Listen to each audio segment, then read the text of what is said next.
tardes, bienvenidos a este nuevo encuentro del Observatorio de Procesos Políticos Latinoamericanos. En esta ocasión tenemos un reencuentro con una compañera con la que hace tiempo que venimos transitando y que, bueno, que nos marca el camino.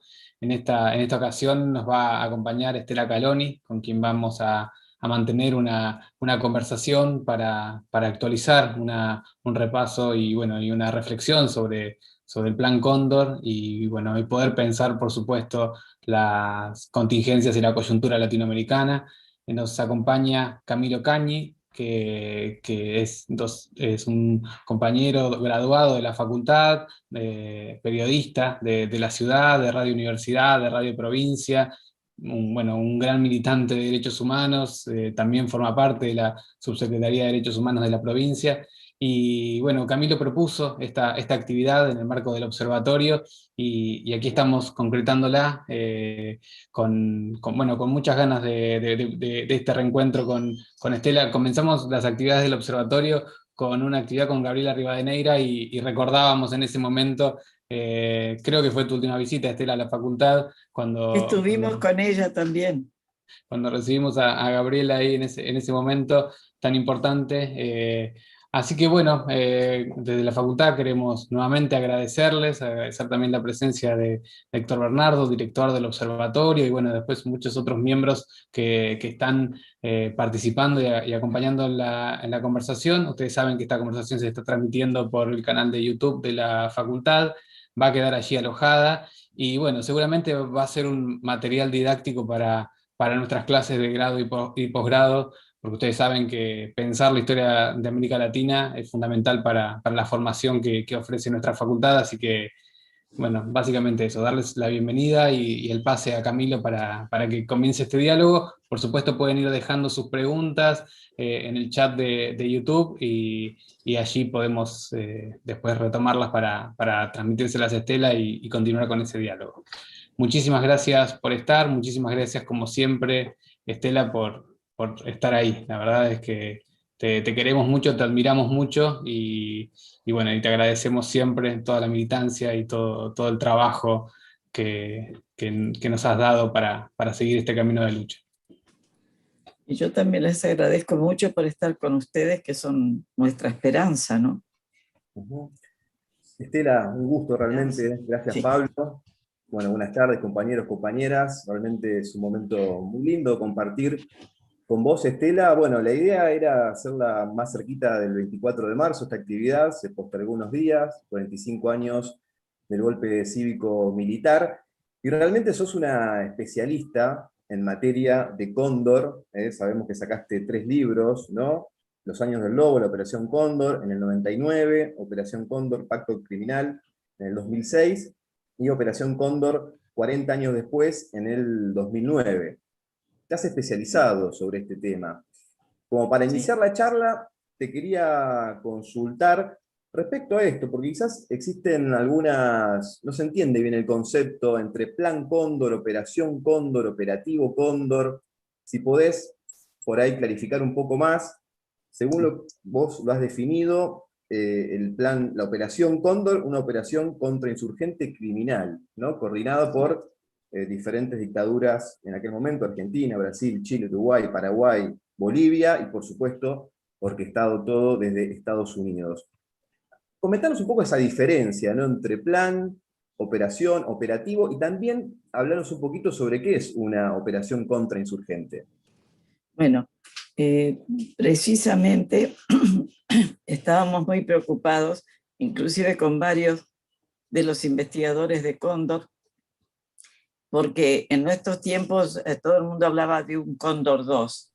Y esto es muy grave, porque esto te das cuenta de que de repente alguien en una redacción de periódico cambia operación a plan, y no es lo mismo, por supuesto, para nada, porque la operación es una táctica de contrainsurgencia, y la operación general, que fue el montaje de las dictaduras de la Seguridad Nacional en aquellos tiempos, ese plan del montaje y la siembra de dictaduras en el cono sur que por primera vez en todos los países del Cono Sur hubo dictaduras al mismo tiempo.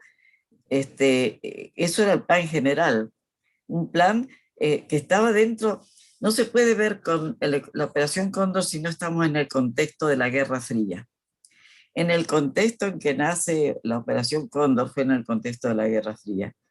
Y fue una operación verdaderamente una táctica de contrainsurgencia.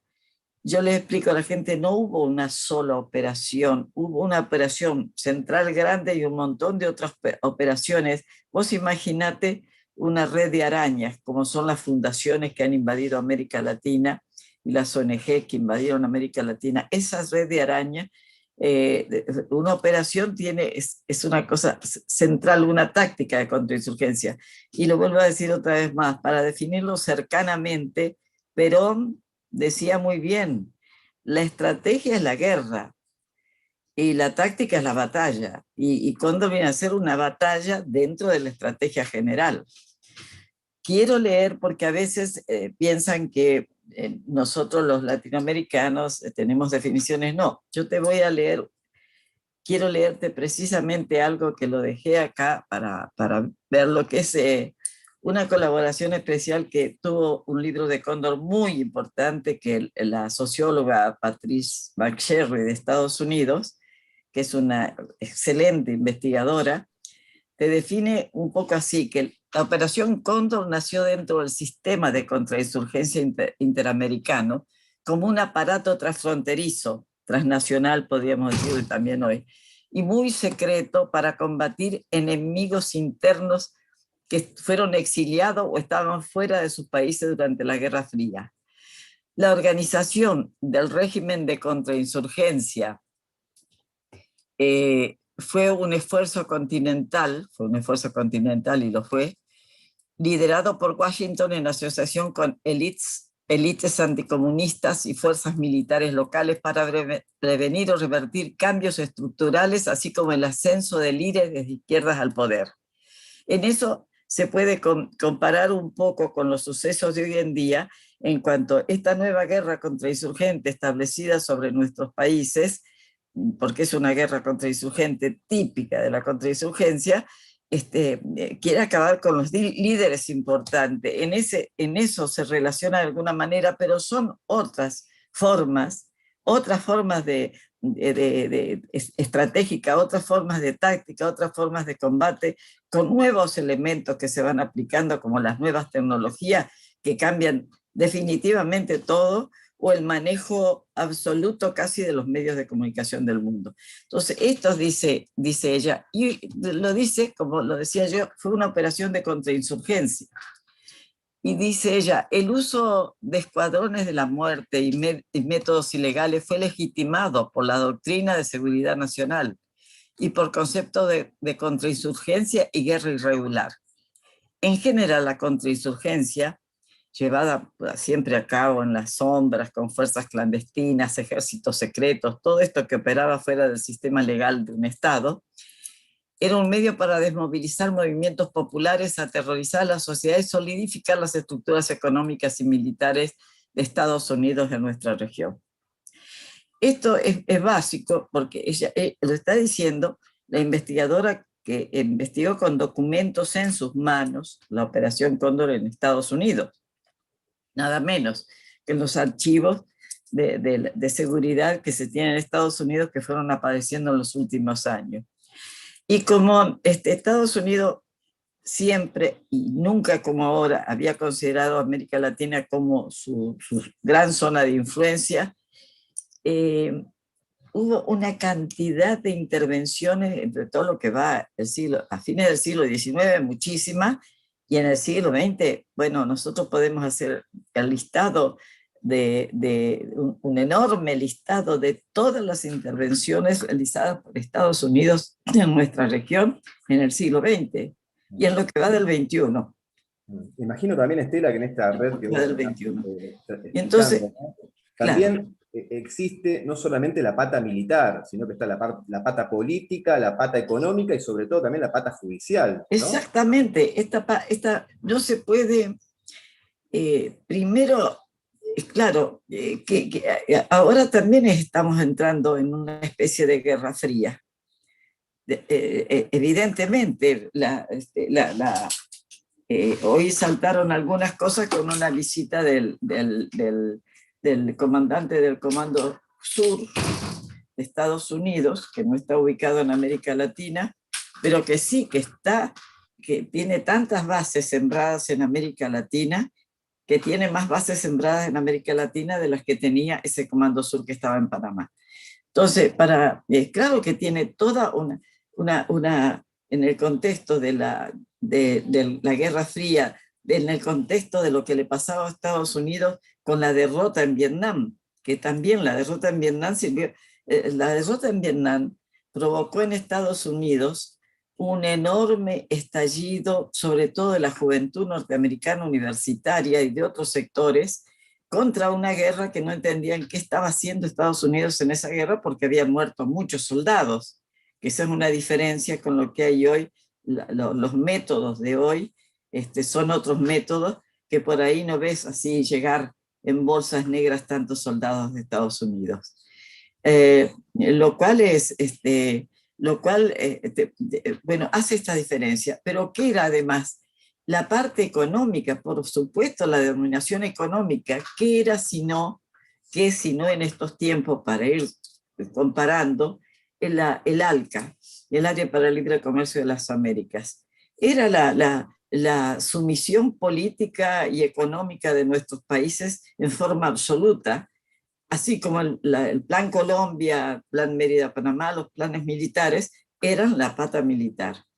Entonces, a partir de ahí, nosotros nos damos cuenta de cómo, si no conocemos los detalles de lo que fue la contrainsurgencia, la doctrina de seguridad nacional y todas esas cosas en el pasado, no conocemos nada, porque cada uno de los movimientos que hace Estados Unidos en este momento en una guerra contra insurgente, con un objetivo preciso, la recolonización de América Latina, y recién ahora hay gente que lo está diciendo. Héctor Bernardo hace tiempo que sabe que venimos denunciando lo de la recolonización. Hoy hablan de acción recolonizadora, pero eso lo estaba escrito. Esto no es un invento, como lo de Cóndor no fue un invento, porque la cantidad de documentos nos permitió entrar en todos los laberintos que significó la Operación Cóndor en su accionar en la región.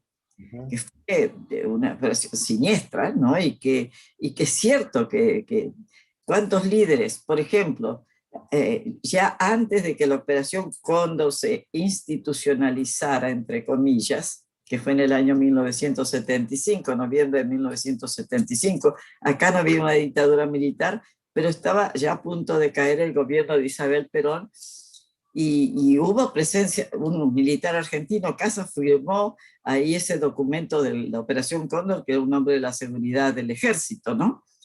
Entonces, en esa reunión a la que llamó Pinochet en noviembre de 1975, el 25 de noviembre de 1975, se firma el documento por el cual se propone llevar adelante una operación que significaba la colaboración estrecha entre todas las dictaduras para llevar a cabo una operación ilegal totalmente, donde iban a fijar 3 fases. La fase 1 era la ubicación del enemigo, del blanco al que iban a combatir. Después la segunda fase es las comunicaciones por una red Cóndor que ellos crearon, que además esta red Cóndor era para dentro de los mismos ejércitos de América Latina, era una red cerrada, a tal punto de que en cada embajada de todos los agregados militares de ese momento, en todas las embajadas de América Latina acá en el sur, ellos saben perfectamente cómo funcionaba la red Cóndor, porque le mandaban un personaje para descodificar los documentos que un país mandaba al otro. Fíjate que ¿por qué era tan secreta? Porque era precisamente muy elitista. porque ir a matar a un expresidente no era una cosa que podía salir, andar desparramada por todas partes. Por eso hubo secretismo dentro de los propios líneas del ejército, por eso los mayores responsables son los jefes militares, los dictadores de ese momento, más sus jefes militares, los jefes militares de las dictaduras, los que estaban en inteligencia, en los sectores de inteligencia del ejército, la marina, la aeronáutica, la inteligencia del Estado, todos esos conocían. Y la Cancillería, las cancillerías, una de las cancillerías que más información tiene en toda América Latina sobre nuestra región y la Operación Cóndor es la Cancillería de Brasil. Y viste qué cerrado que es eso, nunca nos han dejado ni entrar a la puerta siquiera de esto, ¿no? Y otra cosa que te quiero decir, hablan de la Operación Cóndor, se descubrió el cóndor en Paraguay. No. En Paraguay, en 1992, se encontraron 5 toneladas de papeles de la dictadura de Alfredo Stroessner, que eran las 2 dictaduras que venían de hace tiempo. La de Stroessner desde 1954 en Paraguay. La de Brasil fue la primera dictadura de la seguridad nacional que se instaló en América Latina, ya poniendo la seguridad nacional como esta doctrina que era el plan de guerra era ese, las dictaduras de la seguridad nacional. Ahora, dentro de ese plan de guerra nacieron estas operaciones, pero lo que te digo es que las 2 dictaduras que ya estaban preformadas ahí, era la de Stroessner y luego la dictadura militar de Brasil, que ha tenido una importancia enorme porque entrenó a mucha gente, sobre todo los uruguayos fueron entrenados en los métodos de tortura que utilizó Brasil en ese país con la dictadura de Brasil. Ahora, con ese pie de paso cortito de la diplomacia brasileña, que nunca aparecen muy implicados. Fíjate que ellos no firmaron el libro de actas de la Operación Cóndor, estaban ahí, no lo firmaron, pero ellos estaban desde mucho antes ahí en Chile, trabajando con el ejército chileno. Tenían instructores de primera línea. Entonces, todo esto que te voy contando a veces no aparece muy claramente. La Operación Cóndor se conoció verdaderamente. Primero, Rodolfo Walsh, en su carta a la Junta de 1977, siguiendo las lecturas de unos investigadores británicos que hablaban de que estaba iniciándose una operación que estaba en funcionamiento, porque primero se hizo una prueba. Es lo que nosotros ahora llamamos pre-Cóndor. ¿Cuál fue la prueba? Ya en 1973 se llevaron brasileños desde aquí, se entregaron a Brasil, en 1973, fíjate, se entregaron a Brasil. En 1974 hay uruguayos entregados, hay un intercambio, ya de hecho, porque esto tampoco se puede ignorar, tampoco nada de eso era nuevo, porque ya para entonces habíamos tenido tantas dictaduras en el continente que siempre había avisos cuando viajaba alguien de izquierda o alguien, por ejemplo, en una entrevista que yo le hice a Philip Sage, el autor de ese libro monumental sobre la CIA, sobre la compañía, que apareció en aquellos tiempos de finales de los años 60, que armó una revolución dentro de la CIA, él, que había sido un estudiante universitario brillante, fue contratado por la CIA. Como él explicaba, nosotros sentíamos lo que se nos decía de la CIA era algo maravilloso, que ayudaba, que salvaba a Estados Unidos, que iba a salvar a otros pueblos. Nosotros salimos con esa idea de la universidad. Entonces dice él, y después le tocó espiar en Uruguay. Y vos fíjate que yo le pregunté a él, ¿y a quién centralmente espiaba? Y en el tiempo que él estaba en Uruguay, era cuando estaban los exiliados peronistas. Los peronistas, por ejemplo, me sale John Saxer, el compañero peronista por excelencia que estuvo en Cuba, Héctor, te vas a acordar. Joe Baxter. ¿Eh? Joe Baxter. Joe Baxter. No. No, no, no, no, no, no. Nuestro querido, que era el compañero de Alicia Guren, John William Cook, William Cook, John también ahí va. William Cook. platense. Mirá, William ahora se me borró. John William Cook, él me contaba cómo John William Cook tenían un departamentito en Uruguay, y resulta que me contó cómo armaron la operación, porque había entrado una hija de John William Cook a Uruguay, en un matrimonio en Uruguay, había entrado recién casada, le habían prestado el departamento para que fueran a Montevideo, y resulta que venía con unas cajas de libros, él mandaba cajas de libros que quería poner a salvo seguramente, y de repente los tipos pudieron sobornar al portero, y tenían en varios lugares alquilados sótanos en Uruguay, porque no es que escuchaban el teléfono, mantenían redes. Por ejemplo, el Partido Comunista estaba todo con redes conectados a la electricidad, que te podían escuchar y grababan todo, vivían grabando. Cuando vos mirás eso, después no te podés hacer el distraído frente a las cosas, cuando te lo están mostrando exactamente el que lo hizo, cómo lo hizo y cómo pasaban los datos, y los datos se pasaban, ellos le pasaban todos los datos a los militares después de las dictaduras. Esos datos recogidos por todos ellos a lo largo del tiempo eran los que alimentaban a las dictaduras de cada uno de nuestros países. Entonces, ese intercambio de datos había estado hace muchos años atrás, porque la contrainsurgencia en realidad nace como elemento irregular, con todas las irregularidades que tiene la contrainsurgencia, después del triunfo de la Revolución Cubana. Entonces nace como uno de los, por eso dentro del esquema de la Guerra Fría, como una forma de lucha irregular, totalmente irregular, una guerra sucia, todo lo que había detrás de la contrainsurgencia es ilegal, todo, todo. Y esa contrainsurgencia ellos habían acumulado enseñanzas en Vietnam. Por eso los antecedentes de Cóndor son la Operación Fénix, en en inglés se dice Phoenix, que es P-H-O-N, pero Fénix le decimos nosotros. La Operación Fénix que se estableció fue terrible, fue siniestra, se estableció, primero ahí nació la primera decisión de las desapariciones forzadas. Se los llevaban no de un país a otro, sino de una población a otra, a los detenidos vietnamitas, se los interrogaba en escuelas, interrogadas con tortura, por supuesto.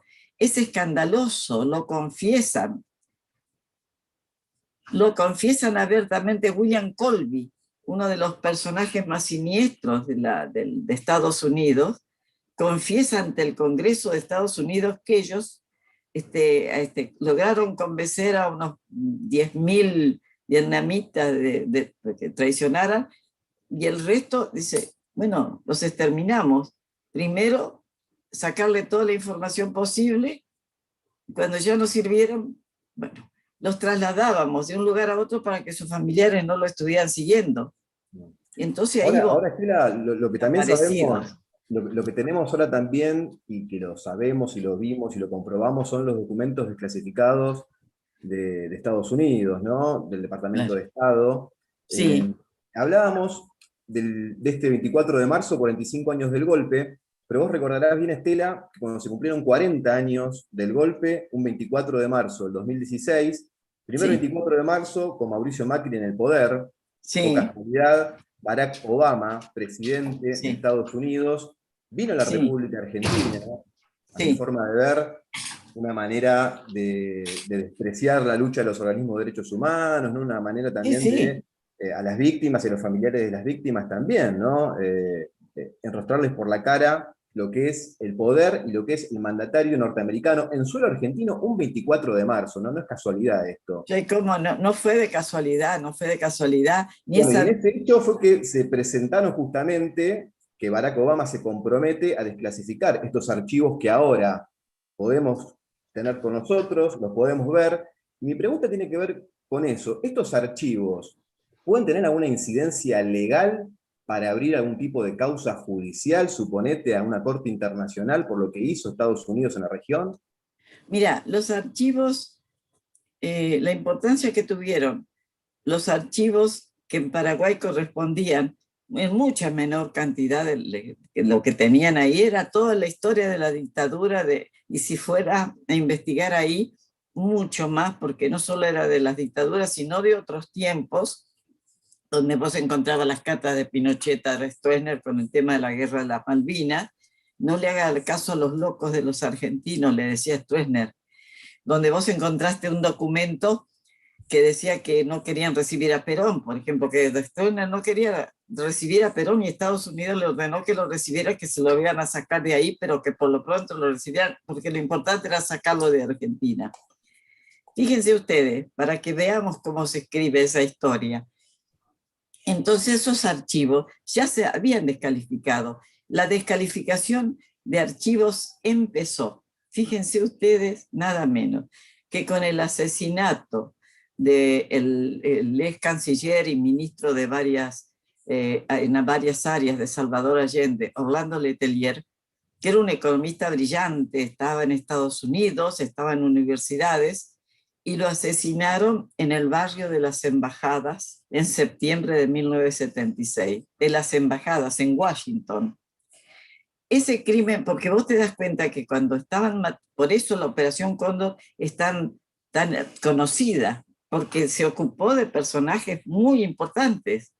Acá antes el general Carlos Prat y su esposa, general chileno Carlos Prat, Goulart de Brasil, el presidente Torres de Bolivia fue asesinado en el marco de la Operación Cóndor. Bueno, para decirte que a partir de la muerte del asesinato en el barrio de las Embajadas, que se hizo igual, la forma fue igual que la que le hicieron a Prats en el 74 aquí en Buenos Aires, en Palermo, que le pusieron una bomba debajo del auto, que se la pusieron 6 terroristas cubanos, que hasta hoy siguen siendo terroristas cubanos los que sobrevivieron amenazando a Cuba.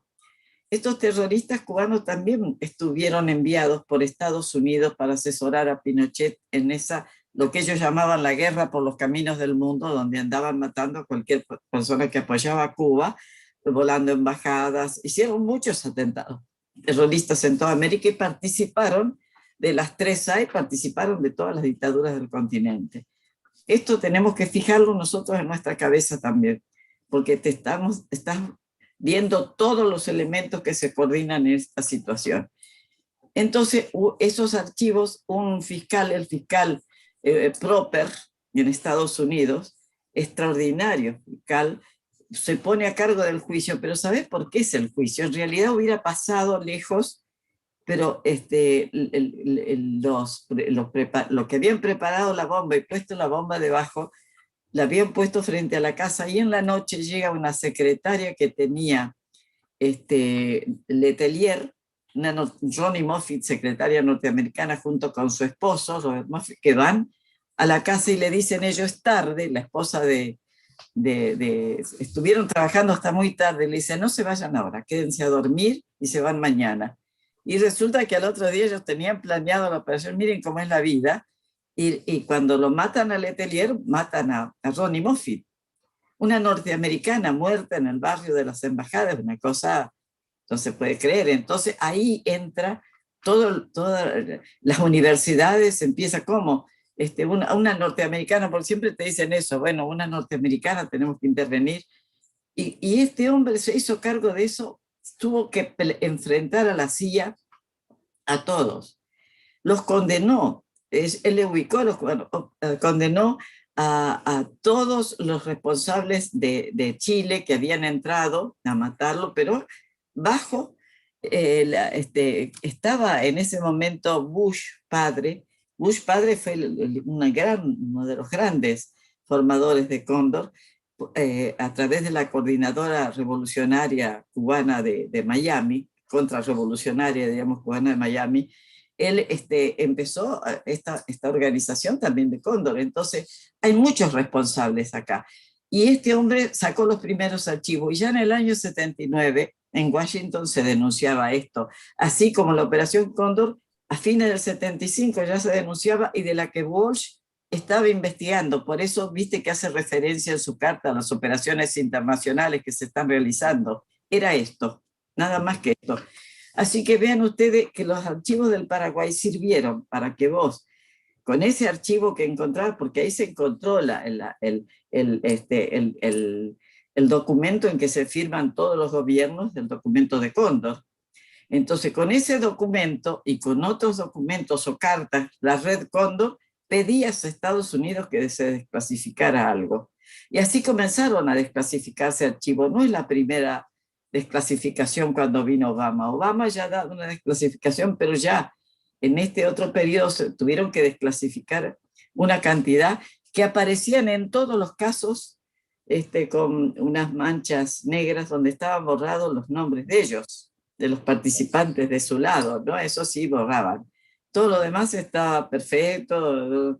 Bueno, entonces esto fue muy importante. Es decir, ¿por qué? Porque con ese archivo sí, legalmente, pudiste ir adelante en muchas de las causas. Muchas de las causas de Argentina, que es el país que más lucha ha dado contra la impunidad, que tiene toda esta cantidad de juicios abiertos, no hay nadie más en el continente que haya hecho eso. Hace muy poquito, Estela, vos estuviste declarando como testigo de contexto en el juicio por delitos de lesa humanidad, en el juicio de Pozo de Banfield, Pozo de Quilmes y el infierno, ¿no? Sí, Ahí, pero antes estuve, sí. el libro de Cóndor el primero salió aquí en 1999, pero yo había mandado sobre Paraguay varias notas muy largas, en 3 o 4 veces al periódico La Jornada de México, donde hablaba de los archivos encontrados con Paraguay. Eso llevó, yo en el 99, cuando se publica mi primer libro, soy llamada casi de inmediato.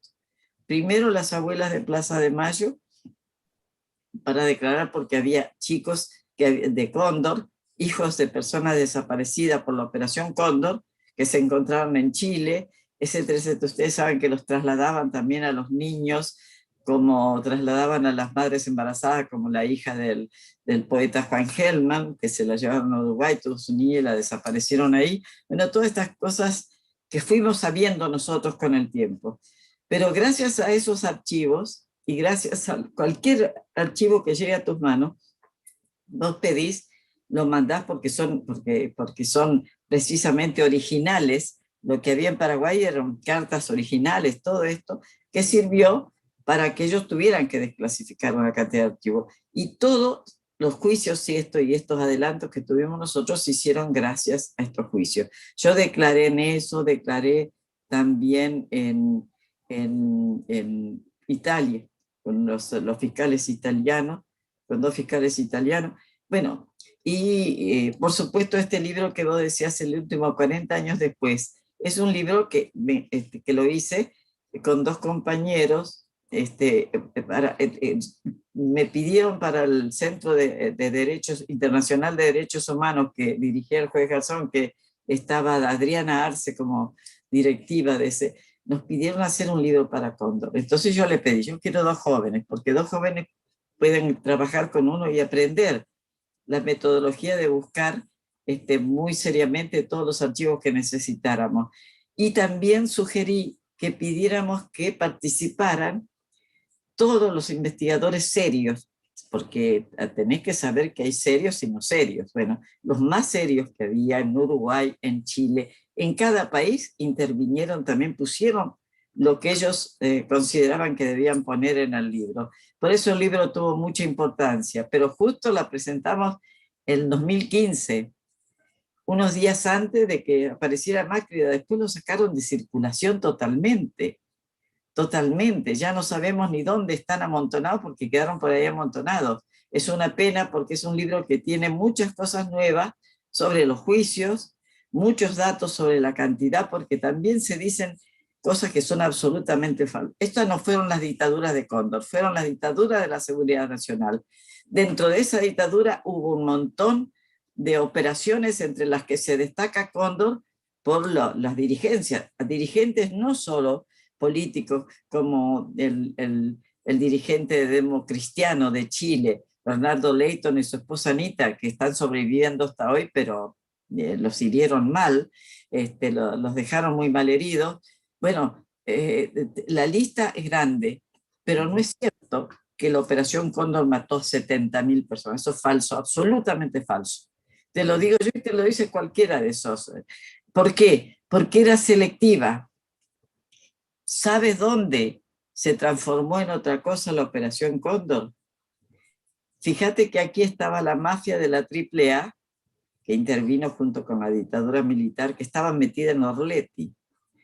Entonces se les ocurrió al organismo del Uruguay, de la lucha contra el terrorismo COA, que vino para acá, el antiterrorismo, que Nino Gavazo, ese que ustedes habrán oído el nombre en Uruguay, todo ese grupo de que los que estaban previstos para Cóndor, que vinieron acá, se decidieron a ver si podían encontrar el dinero de las organizaciones guerrilleras. Entonces empezaron a secuestrar a toda la gente del Partido por la Victoria del Pueblo del Uruguay. Y entonces aquí la Operación Cóndor tuvo muchísimos, Argentina tiene muchísimos, es el país que más desaparecido tiene de los otros países hasta ahora. Todavía podemos enterarnos de muchas cosas, de cientos, de tantos uruguayos, tantos paraguayos, tantos, bueno. ¿Por qué? Porque estos empezaron a buscar, entonces se convirtió el Cóndor, se convirtió en otra cosa. El que cumplió rajatabla con la Operación Cóndor, en una parte, porque también después entraron en la corrupción, fue Pinochet. Pinochet se ocupó de sacarse de encima a personalidades tan importantes como Letelier, a todas partes donde él mandó, donde él hizo la prueba de lo que iba a hacer Cóndor.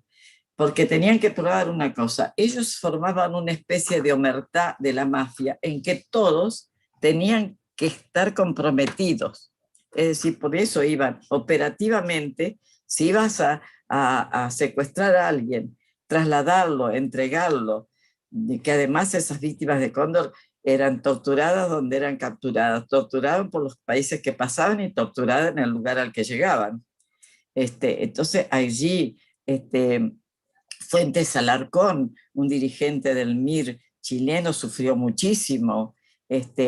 Enrique, también otro de los dirigentes del MIR, que fue secuestrado, el padre de este muchacho Minami, que ahora se conoce mucho. Bueno, todos estos dirigentes importantes de las, diríamos, de las organizaciones guerrilleras, pero también de las organizaciones populares, también de organizaciones importantes. Para ellos les interesaba que fueran personas que tuvieran influencia, descabezar a las organizaciones.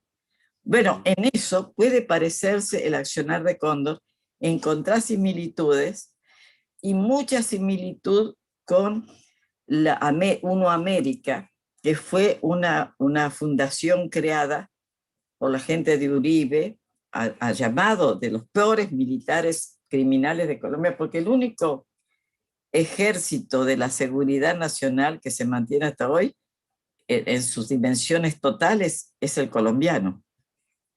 El colombiano sigue operando hasta hoy como si él estuviera respondiendo a la etapa de la Guerra Fría.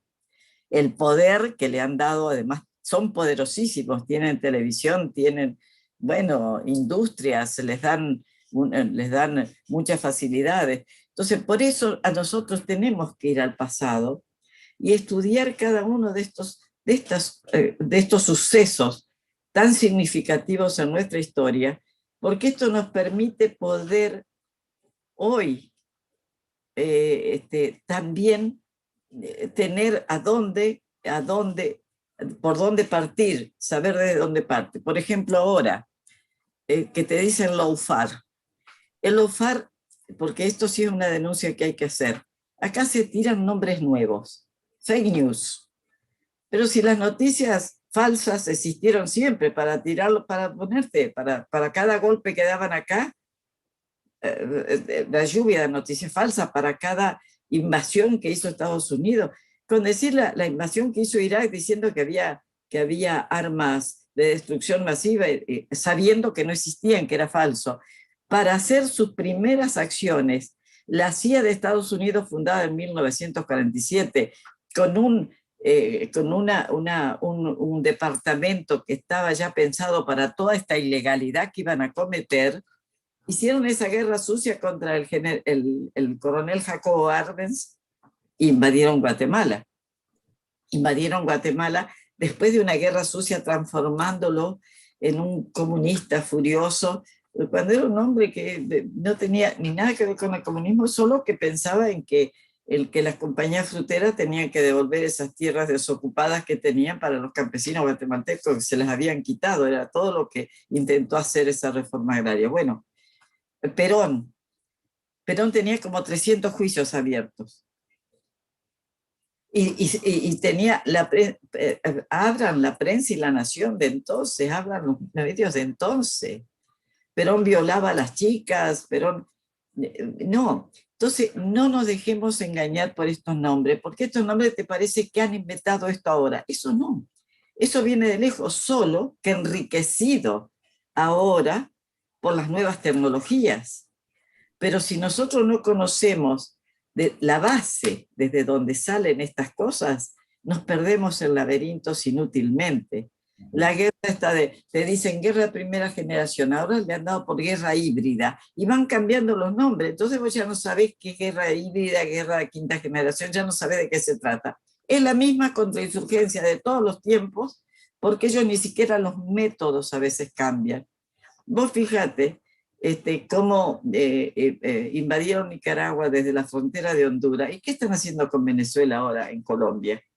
Con mercenarios, con paramilitares, con todo lo que está pasando ahora es una repetición. Lo que pasa es que ahora tienen nuevas tecnologías y hay otros proyectos geoestratégicos de gran amplitud, pero el proyecto geoestratégico esencial que hay en este momento sobre esta América nuestra es recolonizarla, es manejar absolutamente, directamente, y por eso crearon esas alianzas de derecha que son una creación de Estados Unidos, todas. Buscaron líderes, por ejemplo, acá la Unión Cívica Radical, unos cuantos líderes trabajados por las fundaciones, reciben dinero ya no a través de la Embajada de Estados Unidos, sino de Fundaciones Libertad, Fundación por la Paz, por Voluntad Popular, por todo lo que vos busques. Los nombres son extraordinarios. Ahora, cuando el golpe en Venezuela contra Chávez, se hizo la investigación y ahí se ubicaron a dónde iban y por dónde venían y hacia dónde iban todos los dineros que entraban para programar el golpe. Por eso es tan importante ubicar a Cóndor, ubicar todo esto, pero saber que ahora la guerra contra insurgente que se está desarrollando contra América Latina tiene un montón de nuevos elementos, por supuesto agregados, pero algunos que son típicos y que los vamos a reconocer en los hechos, en las formas en cómo están actuando. La guerra, sobre la guerra psicológica, que se llamaba la guerra psicológica, que se llama la guerra psicológica en el fondo, la guerra psicológica con la utilización de medios. ¿Qué cambio ha habido?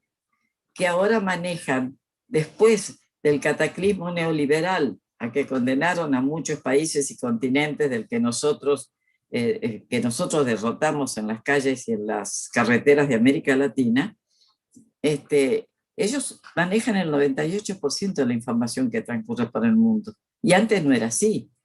Había agencias europeas a las que nosotros denunciábamos cosas de las dictaduras. Ya nadie se acuerda de eso. Buscábamos a periodistas europeos para denunciar qué estaba pasando y entregarles documentación que conseguíamos. Bueno, ahora no, ahora ellos tienen un manejo, la información es un arma de guerra perfectamente diseñada para como tal. Entonces incumple todas las determinaciones, por ejemplo, en la UNESCO figura los pueblos del mundo tienen derecho, y es un derecho humano de los pueblos, derecho a la información veraz. Eso no está sucediendo. Entonces, todo este cúmulo de mentiras y mentiras, además que las dicen descaradamente, como si te estuvieran diciendo, todo esto es un diseño que se está aplicando en todos nuestros países, porque se empezó a aplicar contra los líderes. No hay ningún líder acá que no haya sido denigrado, denostado, destruido moralmente. Es decir, primer mandamiento de la guerra de cuarta generación, que es la guerra psicológica en estos tiempos, es: usted puede matar moralmente a alguien, no necesita dispararle. Desacreditando, denigrando, lo transforma en un muerto moral, o lo matas moralmente. Y bueno, así son las cosas. Entonces, yo creo que tenemos que tomar en cuenta todos estos registros del pasado para formarnos una noción más importante de que esto es mucho más fuerte que Cóndor, que tiene elementos del Cóndor, tiene elementos de... Están utilizando los mismos elementos de la Guerra Fría. Por ejemplo, viene Craig Fowler, que lo elige bien Biden, con un cargo de venir en son de donación, de donación de tiendas de campaña, de 3 hospitales de campaña. A la vez negocia ya en Uruguay cuántos le van a comprar los buques, buques especiales, buques artillados, un helicóptero, todos esos negocios que siempre se hacen. Bueno, claro, a nosotros sabemos que los gobiernos los tienen que recibir. Decide venir el jefe, los van a recibir, y sí, pero nosotros también sabemos, para nosotros escuchar la palabra Comando Sur, ya sabemos lo que ha sido, lo que fue el Comando Sur. Nuestros 30.000 desaparecidos, los desaparecidos, los muertos a través del siglo XX, los que siguen muriendo cada día en las masacres espantosas de Colombia, los que siguen muriendo en estos países ocupados, en lo que está sucediendo hoy en Siria. Entonces, nosotros sabemos, tenemos que saber de qué se trata. Lo que no podemos es que los pueblos no sepan contra quién estamos peleando. ¿Vos te imaginás un boxeador en un ring pegando a ciegas, a tontas y a locas? ¿Cómo termina? En el suelo noqueado, ¿no? Bueno, pongamos esas especies de metáfora dura, que yo le digo las metáforas duras. Nosotros no podemos pelear contra los mafiosos, Al Capone, vestidos y actuando como carmelitas descalzas. Es imposible. Vamos a terminar arrodillados, jugando no sé qué cosa, pero Al Capone, encantado de la vida, nadando entre esos medios. Por eso nosotros ya no tenemos que llamarle medios de comunicación a eso. No son medios de comunicación. Son medios de propaganda activa de un proyecto de guerra contra esto, contra el otro, de un proyecto de guerra. Cuando le dicen, bueno, no, lo confesaba un periodista de Clarín, nosotros hicimos una guerra, lo dijo claramente, y es eso, ellos saben. ¿Y por qué están tan impunes?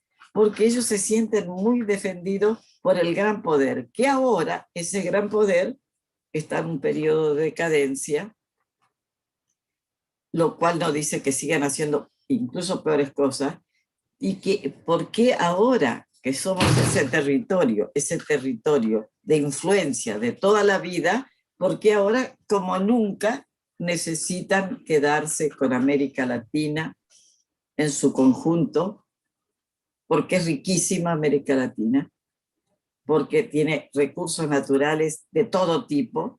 Y entonces ahora llegó el momento que dice, o lo hacemos nuestro o nos quedamos sin nada en el mundo. Estela, permiso, un descansito porque está lloviendo acá y voy a cerrar las ventanas.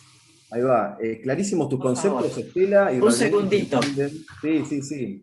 Se entiende, por supuesto, más que bien las continuidades que existen entre lo que fue la represión en los 70 y las otras formas de represión que hay ahora en el presente. Te cuento, Estela, que nosotros somos un observatorio latinoamericano de comunicación y procesos políticos donde hay muchísimos compañeros y compañeras que están trabajando, un observatorio que depende de la Facultad de Periodismo y Comunicación Social. Su director es Héctor Bernardo, que bien lo conocés y mucho, y hay un consejo ejecutivo integrado por Pablo Bilic, Carlos Ciapina, Carlos Raimundi, Telma Luzani, Zulema Enríquez, Elisa Egea, Gabriela Calotti, que iba a estar hoy con nosotros, moderando, que lamentablemente no pudo estar, tuvo un pequeño problema, nada grave, le mandamos un beso muy grande.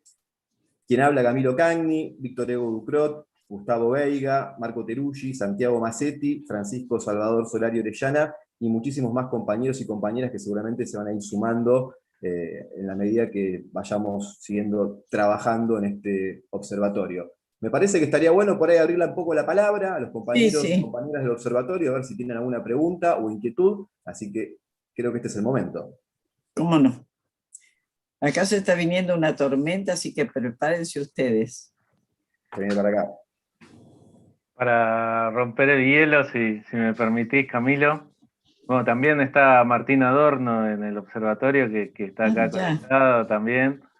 Así que también es parte de este grupo que armamos, siempre impulsados por la facultad, ¿no es cierto?, que ha tomado esta postura ya hace tiempo de no quedarse distante de la realidad que transita en las calles de América Latina, ¿no es cierto? No quedarnos en la academia, encerrados entre cuatro paredes, sino poner un poquito los pies en el barro y entender que los conceptos que trabajamos desde lo académico están estrechamente relacionados con la realidad cotidiana de toda nuestra región.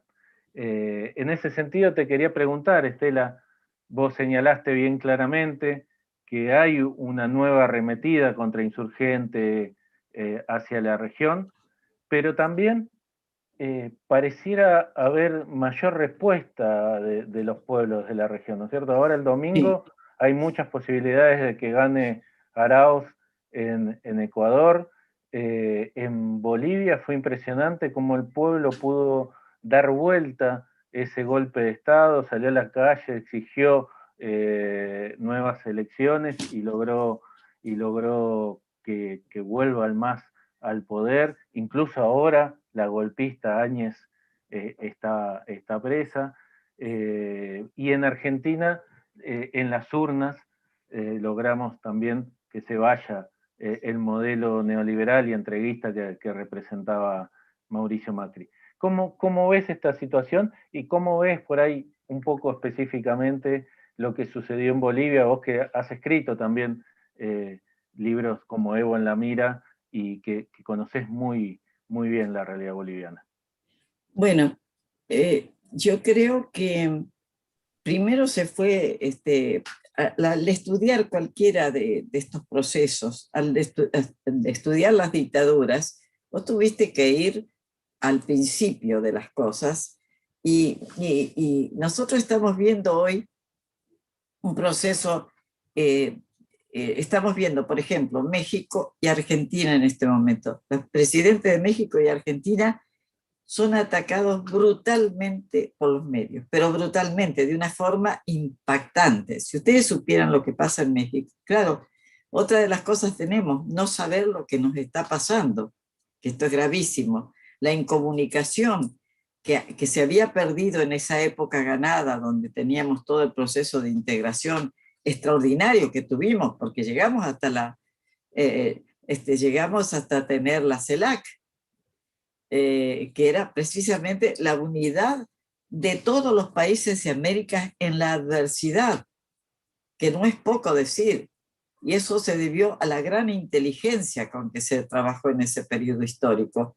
Habíamos llegado a algo extraordinario, pero ahora también tenemos otro suceso, el suceso de que el pueblo se acostumbró a votar. Bueno, cuando el pueblo pudo votar como se le daba la gana, empezó a elegir a los que se le daba la gana verdaderamente. Ahora, de ahí salió ahora la desesperada carrera de los Estados Unidos manteniendo a la Organización de Estados Americanos por delante, como su caballito de Troya en todas partes metida, de ver cómo manejaba las elecciones.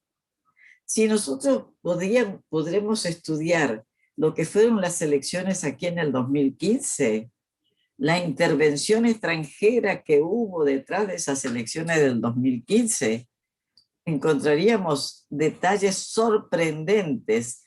El dinero que se puso, el dinero que se desparramó, cómo montaron una alianza porque nosotros, claro, no estudiamos cómo montaron, por ejemplo, la cruzada civilista en Panamá, que llevó a la invasión de Panamá a finales de 1989, a principios de 1989, fíjense lo que son el destino de América Latina. El gran levantamiento primero contra el neoliberalismo se produce en Caracas, Venezuela, febrero de 1989.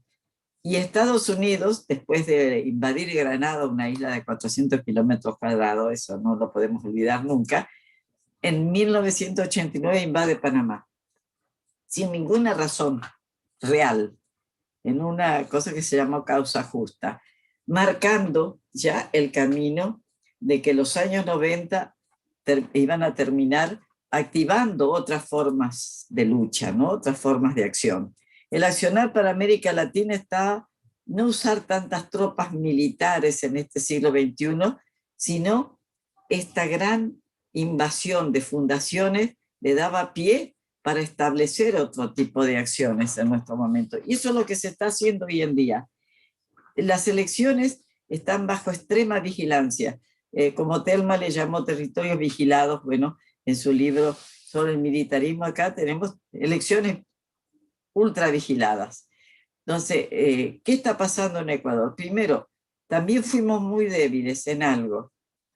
Nosotros constitucionalmente, y pueden mirar todas las constituciones de todos los países, estaban dando, de una mayoría de países, fuera de aquellas maravillosas nuevas constituciones como la bolivariana o como la de Bolivia, la plurinacional de Bolivia, que son modelos que se miran en el mundo entero. Pero acá no podés decir la constitución bolivariana, la defensa de nuestros recursos naturales se está planteando en otros, pero en las otras constituciones también está planteado que cuando un gobierno no cumple con la voluntad popular, por ejemplo, Lenín Moreno es un gobierno de facto.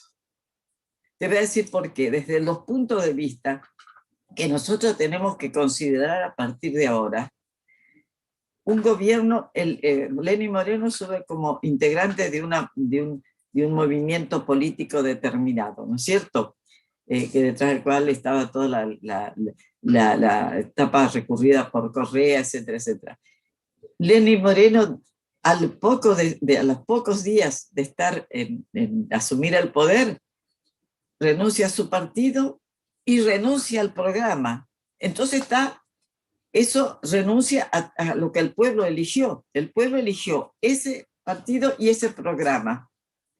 Y entonces vos lo dejaste seguir adelante. ¿Y qué pasó en Brasil? Estamos debilitados porque tenemos que tener la cabeza muy clara y abierta para estas nuevas formas de luchas creativas, que es lo único que podemos hacer, como fue creativa la lucha contra... ¿Por qué no nos recordamos? Años 90, la lucha contra el neoliberalismo, en nuestras calles y caminos, con heteros, con las mujeres en Bolivia ahí poniéndose delante de la infantería, llenando de piedras los caminos para que no pudieran pasar. ¿Qué nos pasa? Que nos quedamos tan quietitos frente a la violación que significa que una persona suba por un partido, borre el partido y borre el programa. Eso es un gobierno de facto. Es un gobierno, porque es lo mismo que haría si subieran los militares, cambiaban totalmente todo lo que habría de programa para la población, ¿o no? Lo dejamos pasar a ese gobierno de facto. Dejamos pasar al gobierno de facto en Brasil. Escúchenme un poquito de Brasil. El juzgamiento de Sergio Moro, del juez Sergio Moro, llevado con el Parlamento, era una idea que había caminado, se había armado a fines de los años 90 en un encuentro en el Comando Sur, porque por eso yo te digo que siempre hay mano militar y detrás de todo esto, se había determinado, hay una socióloga argentina que se llama Ana María Escurra, que escribió un libro extraordinario que se publicó en México, que se llamaba Los conflictos de los años 2000. Extraordinario en cuanto al trabajo en que ella investiga a lo que llaman, cuáles van a ser las democracias propuestas por Estados Unidos para este periodo histórico. Democracias coloniales, ¿va? Pero bueno, ¿qué cosas pensaron? Infiltrar a la justicia en América Latina. Al adueñarse de las oposiciones de derecha, estaban creando esto que le decían nueva derecha, es una derecha totalmente dependiente de Estados Unidos, asesorada como estuvo asesorando el embajador de Estados Unidos los procesos judiciales del llamado lawfare aquí, porque estaba detrás. Él vino y lo dijo abiertamente: vengo a enseñarles un poco el tema de la justicia. Infiltrar la justicia, invitar a jueces, ganarlo, infiltrar a los partidos políticos tipo los radicales o tipo liberales en otros países o en esto, a ir a Estados Unidos, y los que caían en el lazo caían. Y los dirigentes que surgieron, vos no te explicás por qué surgieron los dirigentes que surgieron en el radicalismo, porque si fue un Cornejo, un Negri. ¿Qué están haciendo en el radicalismo? Nada que ver. Eso no tiene nada que ver con el Partido Radical Auténtico. Bueno, pónganle ustedes. Ellos, al formar estas alianzas, decíamos, vamos a entrar a los parlamentos. Por medio de estas oposiciones, con todo el dinero que vamos a poner encima, vamos a entrar a los parlamentos. Entonces, justicia, parlamento,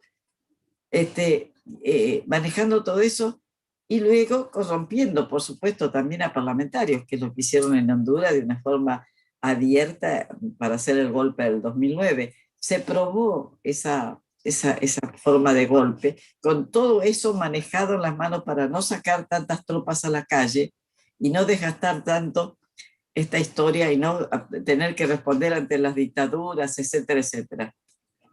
Porque si ustedes estudian la trama de Estados Unidos para esconder su mano detrás de cada dictadura, es increíble. Es increíble, increíble. Son libros, son una novela latinoamericana de aquella de primera línea. Entonces, vemos esta situación. Ellos vinieron después por el proceso electoral, se le había ido de las manos, ellos lo mantenían estreno porque el pueblo lo elegía, pero andaba a votar contra Stroessner, a ver lo que te pasaba. Entonces, en Brasil intervinieron de tal manera, la figura de Moro y de otros, porque hay muchísimo, en Brasil hay mucha corrupción, una enorme corrupción, que viene de muchos años atrás. Entonces, este Sergio Moro es el símbolo de lo que fue su par aquí, Bonadío y otros. Bueno, Sergio Moro era más inteligente que Bonadío. Igual, para hacer el mal, la inteligencia vale lo mismo, pero bueno. Pero fíjense cómo se estableció eso y cómo establecieron estas nuevas derechas. Por eso les decía, no, razonemos un poco. Estas nuevas derechas no son la oligarquía, la nueva oligarquía, ni siquiera. La oligarquía es otra cosa. Estas son las derechas, las alianzas, la cruzada civilista, parecida a la unidad democrática en los tiempos de Perón. Creaban esas alianzas. ¿Quién cree que puso Sproule Braden? ¿Quién cree que puso los dineros para esa unidad democrática que tiró a Perón? Bueno, querido, ahora estamos en una situación parecida, están metidos en todas las elecciones. Lenín Moreno se arruinó escondidas con Luis Almagro. Encontraron el perfecto traidor, Almagro, que sale socialista, Frente Amplio, qué sé yo, lo eligen todo y está a la cabeza del golpe en Bolivia sin disimular, porque no disimula nada, ni en lo que está haciendo ahora. Fíjense a los veedores. Manda a Bolivia como veedora a Patricia Valdés de Tapatá, que la gente acá no sabe quién es, pero es una persona ligada a los grupos cubanos de Miami, a todas esas cosas, que estuvo acá puesta por Macri al frente de ese centro internacional de derechos humanos, de que yo les decía que publicó el libro.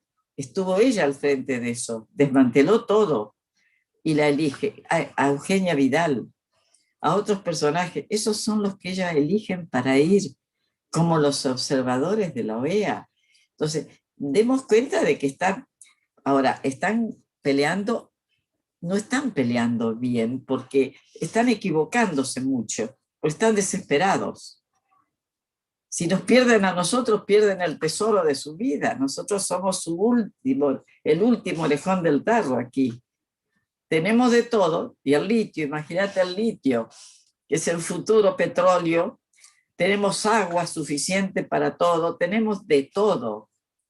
Y eso lo sabía el presidente Chávez, eso lo sabían cuando junto con Lula, cuando Kirchner se para en ese Congreso del ALPA, que deberíamos levantarlo todos los días como uno de los hechos históricos más importantes de nuestra vida latinoamericana, decirle que no en la cara al presidente de Estados Unidos a un proyecto colonial que nos querían imponer de una forma o de otra.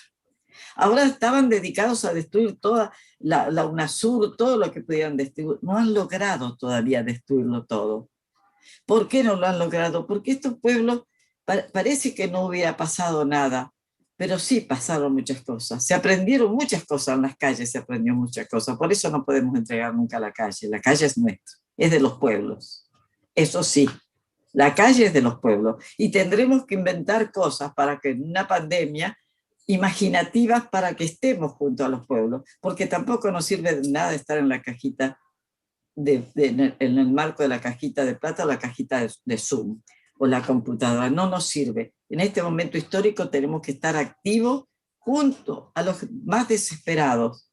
No podemos dejar solo, no puede haber intelectuales recitando grandes cosas mientras se está muriendo la gente cerca tuyo. No, eso no puede ser. Entonces, bueno, tenemos que pensar imaginativamente, así como nosotros tenemos todos los documentos de ellos para estudiar lo que nos van a hacer, porque lo escriben un documento para 10 años en que lo van transformando de acuerdo a la realidad, porque son más dialécticos que nosotros.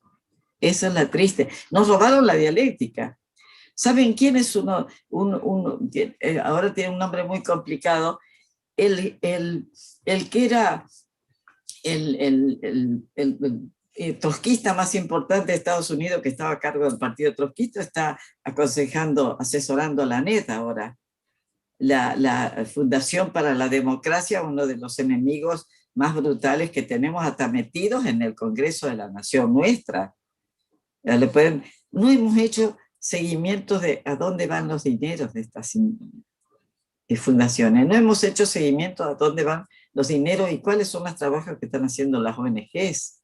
Las ONGs que transformaron a un personaje como Félix Díaz en el indígena maravilloso, y no había forma de que vos le dijeras a la gente, ojo, que Félix Díaz tiene vinculación con una organización no gubernamental que se ocupa de buscar indígenas para dirigentes populares para ganárselos para ellos.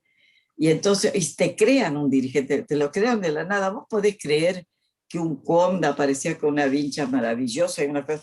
Cuando ves esto, anda al Chaco y anda como viven los huichis en todas partes, cómo viven los collas, cómo viven todos los guaraníes, todos, anda a mirar cómo viven. Ese no podía haber representado a nadie. Entonces, nosotros ya no nos podemos estar asombrando de conocer ciertos movimientos de ellos, porque a esta altura tenemos que conocerlos, tenemos que indagar. Por eso necesitamos los centros de investigaciones en las universidades, por eso me parece formidable el observatorio, porque eso te permite crear una cantidad. Hay una generación de jóvenes, ustedes se dirán que, ay, pero yo no soy tan joven. Ya la gente cree que con 40 años ya no es tan joven, es un disparate. Hasta yo soy medio joven dentro de todos los 85 años, imagínate que estoy sentada acá todavía hablando.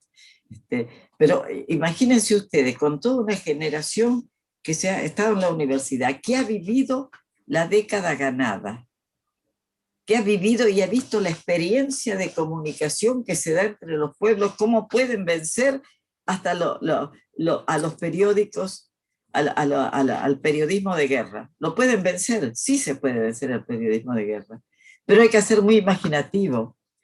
Esto Héctor ya me lo conoce. Yo me quedé en la historia con lo de Sandino con unas escopetas de caza, con unas muchachas prostitutas que le robaban las armas a los gringos. Esto, que hay una comparación con lo que contaba Bayer de la Patagonia, en la Patagonia trágica, ¿sabes? Bueno, Sandino cómo corrió escopetazos a los aviones. Si vos te das cuenta de la diferencia de armamento que podía tener Estados Unidos en el 1932 y ahora, es lo mismo. ¿Cómo los corrió? ¿Cómo los corrió? No, es que tenemos que un poco... ¿Saben una cosa? Que una de las batallas que han ganado ellos es la batalla cultural, que en el caso de ellos es la anticultura, es destruir la cultura de nuestros países. Brzezinski, que era el gran asesor de todos los gobiernos, decía en el tablero de ajedrez, uno de sus libros, si nosotros no acabamos con la cultura diversa que tenemos en América Latina y riquísima, no los vamos a transformar nunca en nuestros vasallos, porque usaba esos términos, vasallos.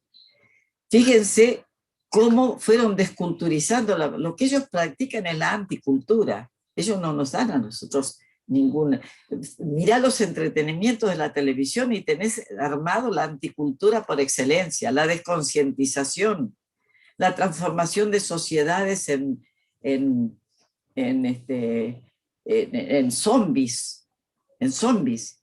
¿Vos viste cuando vienen los zombies, te los ponen en las películas que marchan todos desencajados? Y yo veo estos zombies desencajados, se robaron todo, faltan todo lo que repiten, no hay un solo pensamiento, un hilito de pensamiento que vaya de una cosa a la otra. Entonces, querido, nuestro trabajo es muy fuerte lo que hay que hacer, pero la universidad es un centro extraordinario en todo un proceso en nuestro derecho a recuperar la independencia, porque la integración tenía el profundo contenido emancipatorio que necesitábamos escuchar desde hace mucho tiempo. Esta palabrita que no la escuchábamos, porque nosotros, claro, tenemos que hacer una transformación enorme, porque el colonialismo está en muchas de nuestras cabezas, en nuestras propias cabezas, cuando aceptamos decir estos términos que no nos corresponden, que no tienen nada que ver con nosotros. ¿Y qué le podés decir a nuestros pueblos? Pues decir, bueno, vamos a luchar contra el lawfare y con esto y con otro. Hoy en día a muchos jóvenes le decís, la Operación Cóndor, la doctrina de seguridad nacional, ni saben por qué hubo dictaduras en el Suramérica, porque se cortó la continuidad histórica. Las dictaduras tuvieron el trabajo de cortar la continuidad histórica entre unos periodos y otros. Se cortó la continuidad cultural de nuestros pueblos. Nuestros pueblos no se atrevían a cantar folclore ya aquí en la Argentina. Les parecía que no. Esta recuperación cuesta mucho, pero nosotros lo podemos hacer.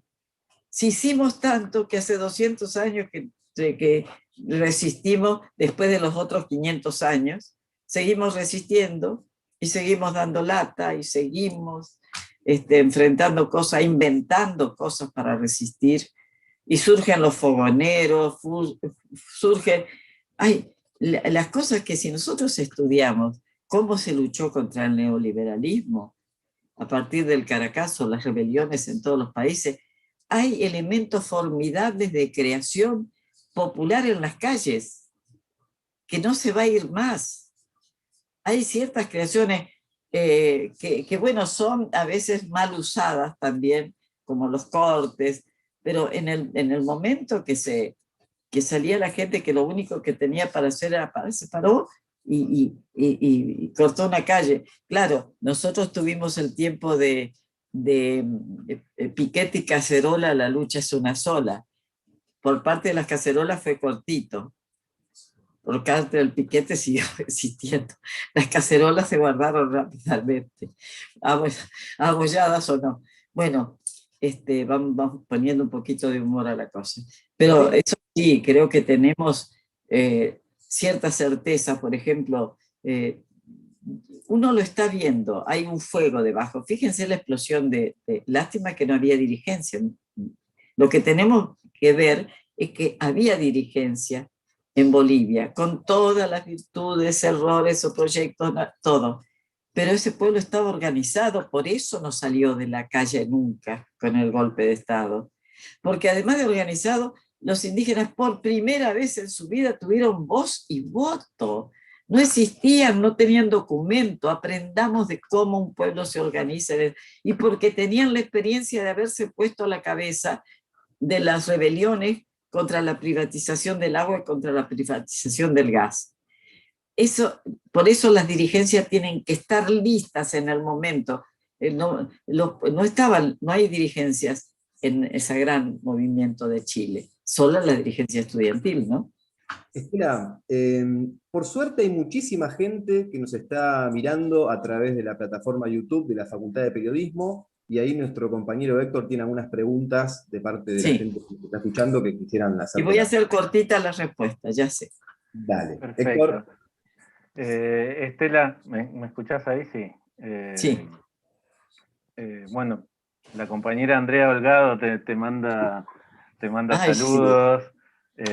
Dice que tiene tu libro de Cóndor. Hay gente que está preguntando, Andrea lo ofrece para escanearlo en la facultad para que lo... Va a salir dentro de poquito, si me puedo encerrar unos días sin aparecer por ninguna parte, tengo que entregar otro porque tiene que salir con muchas cosas nuevas y sobre todo con la participación de la OTAN en Cóndor, que es tan importante decirlo ahora.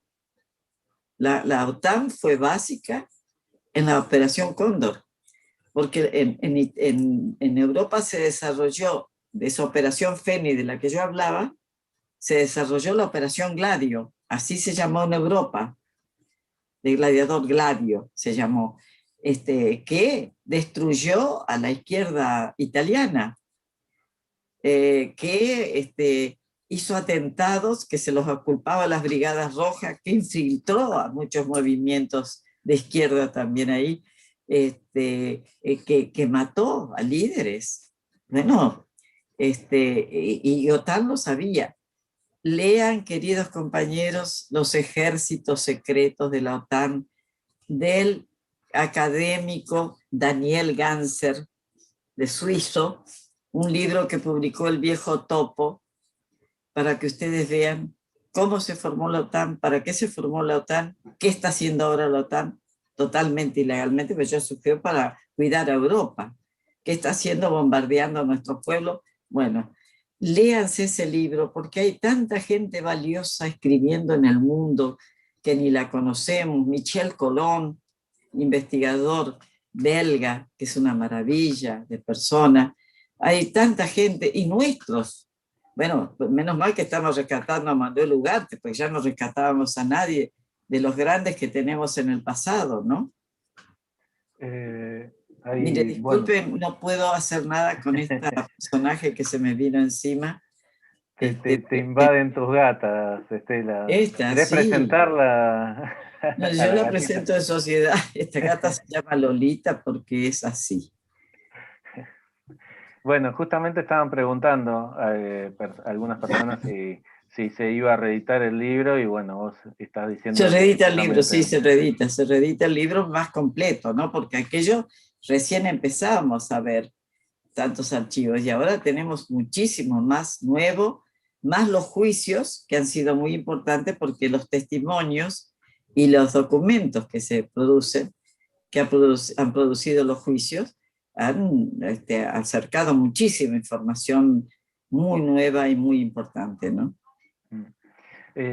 Aquí un compañero que se llama, una persona que está siguiendo la actividad, Marco César Isla Burce, pregunta sobre el rol de Juan Velasco Alvarado, si tuvo algún rol en la operación, en el Plan Cóndor, y cuál fue. No, Velasco Alvarado no, Velasco Alvarado fue un militar de los militares populares de Perú, inspirador de Chávez.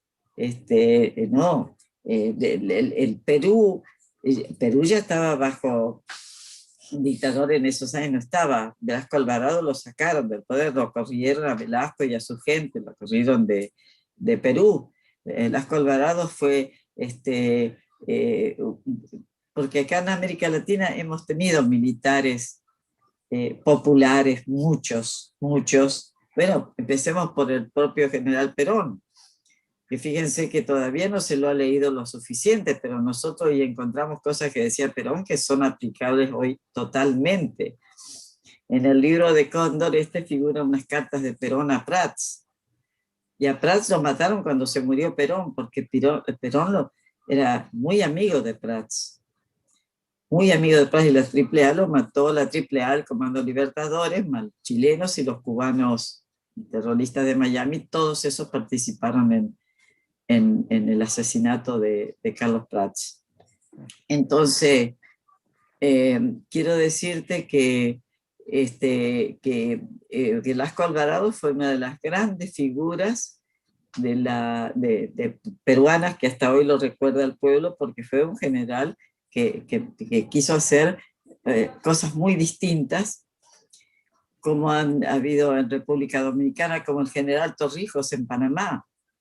Y ya desde entonces hubo alguna parte de una izquierda que se dice izquierda, que yo no considero izquierda, que siempre han hecho la guerra a estas figuras populares. El nombre de qué no sabemos, pero con Torrijos era terrible la persecución que sufrió Torrijos, que fue tan importante para Centroamérica en su momento, inclusive para la Revolución Sandinista, para amparar a los dirigentes guerrilleros del Salvador, todos esos que estaban... soy la historia de América Latina que ya no se sabe. Fíjate que Velasco Alvarado, lo menos, a Velasco Alvarado lo querían matar en Cóndor, porque precisamente a Perú ayudó, Ecuador, que ha tenido también sus dictaduras militares. Ecuador ayudó en Cóndor, Colombia muchísimo, pero hasta ahora no se ha podido, no se sabe mucho, solo que sí, en la red Cóndor figuraban mensajes a Colombia también. Pero Colombia es uno de los países con más desaparecidos. Guatemala y Colombia son los países que más desaparecidos tienen, asesinados en forma atroz en toda América Latina, y desaparecidos hoy en día hay desaparecidos, además de las matanzas que continúan, a los líderes sociales. Fíjense lo que están haciendo en Colombia, trasladando aldeas enteras, trasladando como refugiados internos. Es decir, tenemos un país con una de las situaciones más trágicas de América Latina, y sin embargo a Naciones Unidas no la vemos aparecer por ninguna parte haciendo un informe sobre los crímenes de lesa humanidad cometidos en Colombia, ¿no? Bueno, tenemos problemas muy serios. Por ejemplo, López Obrador se encuentra con que por primera vez Estados Unidos, con esto que decía el compañero de las guerras contra el narcotráfico, suponiendo que iban a pelear contra el narcotráfico, se puso al frente. Estados Unidos por primera vez manejó aquel ejército que venía formándose en base a la Revolución Mexicana, de muchísimos militares viejísimos de la Revolución Mexicana todavía. Y fíjense ustedes que ahora hay un número de desaparecidos en México de 40.000, pero hay unos 40.000 migrantes desaparecidos en su camino, que los desaparecían porque ¿saben qué hubo en México durante todo este tiempo de la guerra contra el narcotráfico? Donde metieron helicópteros, metieron al ejército, a la marina y a la aeronáutica, las Fuerzas Armadas Mexicanas, a combatir contra el enemigo interno, el pueblo mexicano, ¿no? Por eso hubo más de 160.000 muertos entre 2006, en que el presidente Calderón firmó el tratado con Estados Unidos, del Plan Mérida, que se llevó a toda esta gente, y están los miles de desaparecidos en México que se están buscando. Por eso encuentran tumbas colectivas en México, por eso encuentran tumbas de hasta 3.000 personas enterradas en Colombia. Y en Guatemala también, eso ha sucedido en Guatemala. Entonces, todas estas cosas nosotros tenemos que estudiarlas, porque cómo viene un gobierno como el de López Obrador, otra cosa que tenemos que aprender el manejo de nuestros gobiernos ahora, que en el momento que había varios gobiernos que se apoyaban entre sí, creció ese triángulo perfecto del Mercosur, que fue Brasil, Venezuela, Argentina, el triángulo poderoso que tuvo el Mercosur. Bueno, en ese momento se redujo algunas cosas, pero lo que se actuó allí en México ha sido terrible, y lo que tiene que enfrentar un gobierno que llega elegido por el pueblo, pero no tiene el poder. El poder mediático está en manos del poder económico y del poder que responde como nunca en la historia. Todas las alianzas de derecha que hay en América Latina en este momento dependen en todo de Estados Unidos, de Washington. Por eso es tan importante para ellos que ganen las elecciones los suyos, porque ya no quieren una especie de virreyes, de otra manera, disfrazados de democracias de seguridad. La democracia de seguridad, acuérdense que Macri decía que uno de sus admirados era Uribe, Álvaro Uribe, hoy cuestionado, intentan juzgarlo por todos los crímenes cometidos por el paramilitarismo en Colombia y todavía no lo han podido juzgar. Entonces, tenemos muchas cosas en esta América Latina que tenemos que estudiarlas una por uno. Y al compañero le pido que entre a buscar la figura de Velasco Alvarado para que vea, tiene la facilidad de buscar bien y enterarse de quién fue este inspirador. También los libros de Velasco Alvarado los llevó Chávez porque Chávez inicia estudiando el bolivarismo, ¿no? Y el bolivarismo era el pensamiento contrahegemónico del siglo XXI.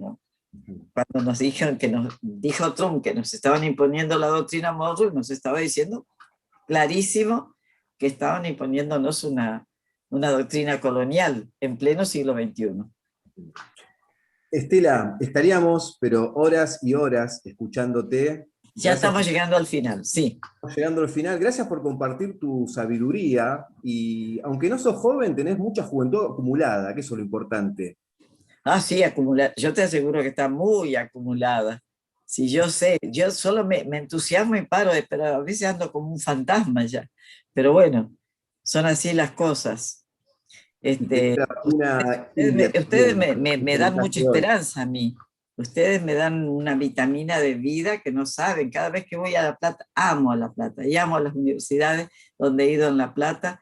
Y a los jóvenes, estoy admirada de estos jóvenes, los que tienen que darle más oportunidades a los jóvenes, pero estos jóvenes que saben de lo que están hablando, que aman América Latina, hay muchos, no es que somos poquitos. Lo que pasa es que con un país tan incomunicado, yo no sé nada de mi provincia si es que no hablo por teléfono y pregunto. Aquí en Buenos Aires y el resto se acabó. El federalismo lo tenemos que tomar en nuestras manos también nosotros como una cosa muy importante, ¿eh? Bueno, querido, pronto me van a sacar a tiros con una escopeta de caza. Cuando pase la pandemia te esperamos en la facultad, por supuesto, Estela. Por supuesto. Cualquier día me mudo a La Plata también, estoy pensando mucho. Ahí va. Bueno, acá Héctor te va a dar un lugarcito seguramente. Gracias, siempre estás bienvenido. Brindo con Gatorade. Qué triste. Salud. Salud. Con el mate ya lo tomé temprano. Bueno, un beso muy grande. Gracias por todo. Estamos en contacto, Estela, en cualquier momento, ¿eh? Bueno.